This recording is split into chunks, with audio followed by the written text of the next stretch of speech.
Hello, my name is Garrett Fuentes, and this is my last video in my series about technology tools that you can use in the classroom. In this video, I will be going over the technology tool called Nearpod.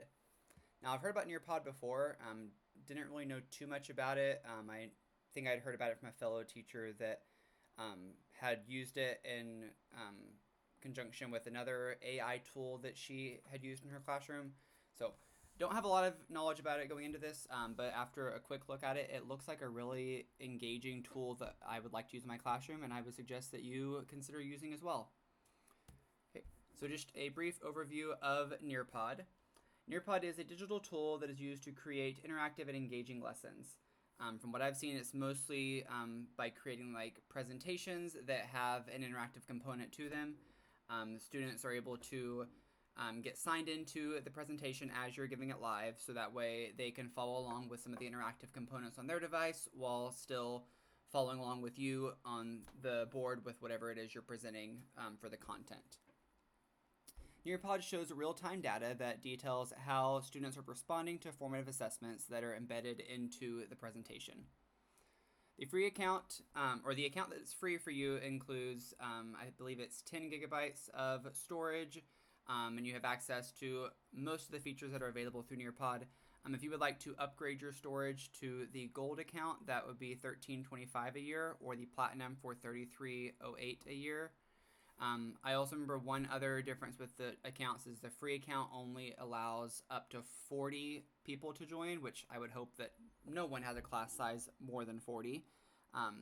So if you would like to have more than 40 people join, you would have to purchase the gold or the platinum membership.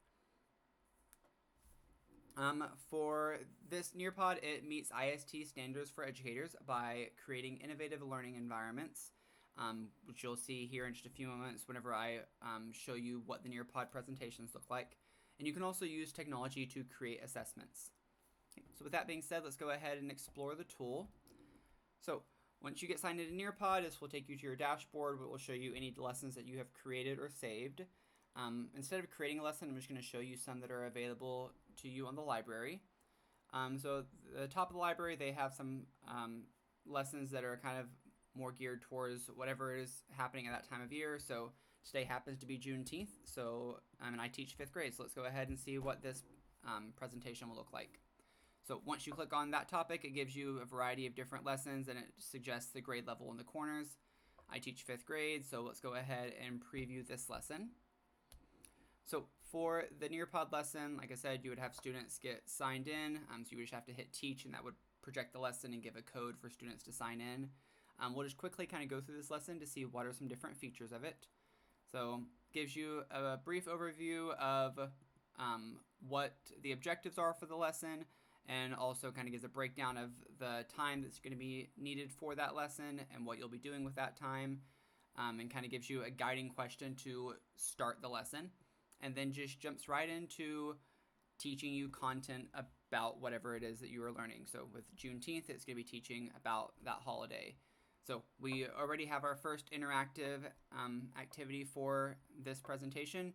So it looks like it is a word search. So it gives you a brief set of instructions here. And so if you wanted to, you could have this projected. If you happen to have a smart board, you could have students come up to the board one at a time to engage with this lesson in that way. Or what I would prefer to do would be to have the students sign in on their device, and that way they could be able to follow along and do this activity on their device. So they would have the same options we have here. They're able to drag all of the words to the table, and then they're going to try to find those words in the word search. Okay. Then it just continues to give more information about that topic. And again, this is one that was created by another individual, but you could create your own that's going to align with your specific content that you're needing to teach them. But as you can see, like, it is fairly interactive. After every few slides or so, there is something that students have to do. So this one is going to be asking students to add photos or type or record their responses to the question that it provides. So it's just another way to elicit feedback from your students and get them engaged and participating in the lesson that you're doing.